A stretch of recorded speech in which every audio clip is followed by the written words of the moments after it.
பீமபுரின்ற நாட்டுல வீரகேசரின்னு ஒரு மன்னன் வந்து ஆண்டு வந்தானாம். அவன் வந்து நீதியும் நேர்மையும் தவறாம ஆட்சி செய்து வந்ததால அந்த நாட்டுல இருந்த மக்கள் எந்த பயமும் இல்லாம கவலையும் இல்லாம சந்தோஷமா வாழ்ந்து வந்தாங்களாமா. அந்த அரசருக்கு வந்து தன் நாட்டு மேல ரொம்ப கவனம் இருக்கிறதால மாறு வேடத்துல போய் அங்க வாழ்ற மக்களோட நிலைமைய பத்தி தெரிஞ்சுக்கிறத ஒரு வழக்கமாவே வச்சிட்டு இருந்தாராம். அப்படி ஒரு நாளு மாறு வேடத்துல நாட்டுக்குள்ள போகும்போது, அப்போ ஒரு உழவன் வந்து உழுது கொண்டு இருந்தானாமா. அவன பார்த்து மாறு வேடத்துல இருந்த அரசர் வந்து, "எல்லாம் வல்ல கடவுள் வந்து உனக்கு எல்லா வலிமையையும், வாழ்நாள்ல சந்தோஷமும் உனக்கு கிடைக்கட்டும்." அப்படின்னு சொல்லி வாழ்த்துனானாமா. அதற்கு அந்த உழவன் வந்து மாறு வேடத்துல இருந்த அரசர பார்த்து, என் மேல நீங்க ரொம்ப அன்பு காட்டுறீங்க. அதுக்கு உங்களுக்கு ரொம்ப நன்றி." அப்படின்னு சொல்லி சொன்னானாமா. அதுக்கு அரசர் கேட்டாராம், "நிலத்துல எவ்வளவு வருமானம் வருது?" அப்படின்னு சொல்லி கேட்டாராமா அந்த உழவனிடத்துல. உழவன் வந்து மாறுவேடத்துல இருந்த அரசர பார்த்து, "மாதத்திற்கு 100 வெள்ளிக்காசு கிடைக்குதுன்னு" பதில் சொன்னானாமா. "அவ்வளவு தொகையும் நீ என்ன பண்ற?" அப்படின்னு அரசர் கேட்டாராம். அதுக்கு அவன் சொன்னானா, "5ல் ஒரு பங்கு அரசனுக்கு வரியா குடுத்துடுறேன். இன்னொரு பங்க நான் பட்ட கடன அடைக்கிறேன். இன்னொரு பங்க கடனா தந்துடுறேன். 4வதா இருக்கிற பங்க வீசி எறியறேன். கடைசியா இருக்கிற பங்க நான் செலவு செய்யறேன்." அப்படின்னு புதிரா பேசினானாமா. இத கேட்ட மாறுவேடத்துல இருந்த அரசருக்கு ஒண்ணுமே புரியலையாமா. மாறுவேடத்த கலைச்சிட்டு, "நான் அரசன் தான். நீ என்ன சொல்றன்னு எனக்கு புரியல." அப்படின்னு சொல்லி சொன்னானாமா. இதுவரைக்கும் பேசினது நம்ம அரசரா அப்படின்னு சொல்லி உழவனுக்கு தெரிய வரவும், அவன் பணிவுடன் அரசர வணங்குனானாமா. அரசர் சொன்னாராம், "நீ சொன்ன பதில்ல வரியா தர்றதும், உனக்கு செலவு செய்யறதும் தான் எனக்கு புரிஞ்சுது. மத்தது எதுவும் எனக்கு புரியல." அப்படின்னு சொல்லி கேட்டாராமா. அதற்கு உழவன் வந்து சொன்னானா, "அரசே, நான் முதல்ல சொன்னது என்ன? 5ல் ஒரு பங்க வந்து நான் வரி குடுத்துருவேன். இன்னொரு பங்க வந்து நான் பட்ட கடன அடைக்கிறேன். அப்படின்னா, என்னோட வருமானத்துல ஒரு பங்க என் தாய்க்கும், தந்தைக்கும் நான் செலவு செய்யறேன். ஏன்னா என்ன வளர்த்து ஆளாக்கியிருக்காங்க. அவங்களுக்கு நான் கடன் பட்டுருக்கேன். அதனால வந்து நான் என் கடன அடைக்கிறேன். இன்னொரு பங்க வந்து நான் கடனா குடுக்குறேன். என் மகனுக்கு நான் செலவு செய்யறேன். பிற்காலத்துல அவன் என்ன காப்பாத்த போறான். அதனால நான் அத அவனுக்கு கடனா குடுக்குறேன்.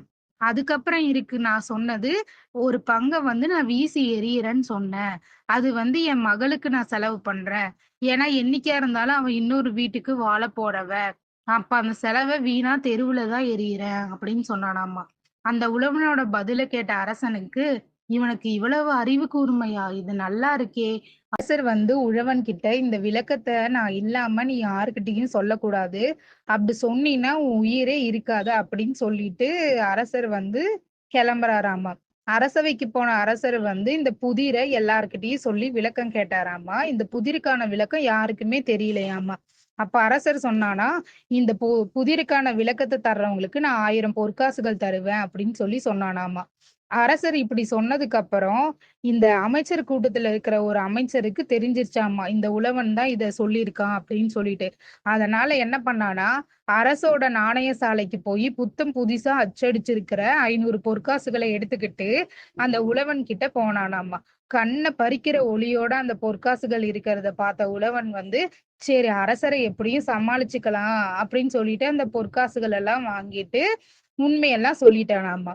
அரண்மனைக்கு திரும்ப போயி அந்த அரசர் வந்து அந்த அமைச்சர் வந்து அரசன்ட்ட போயி எல்லாத்தையும் சொல்றாராமா. "இதான் இதற்கான விளக்கம் அரசே." அப்படின்னெல்லாம் எல்லாத்தையும் சொன்னோனே தெரிஞ்சு போச்சு அரசருக்கு. அந்த உழவன் தான் சொல்லிட்டான். நம்ம அவ்வளவு சொல்லியும் இவன் உண்மையெல்லாம் சொல்லியிருக்கான்ல அப்படின்னு சொல்லி என்ன பண்ணாராம், அரசர் வந்து போய் அந்த உழவன இழுத்துட்டு வாங்க அப்படின்னு சொன்னோனே, போய் கூட்டிட்டு வராங்களாமா அந்த உழவன.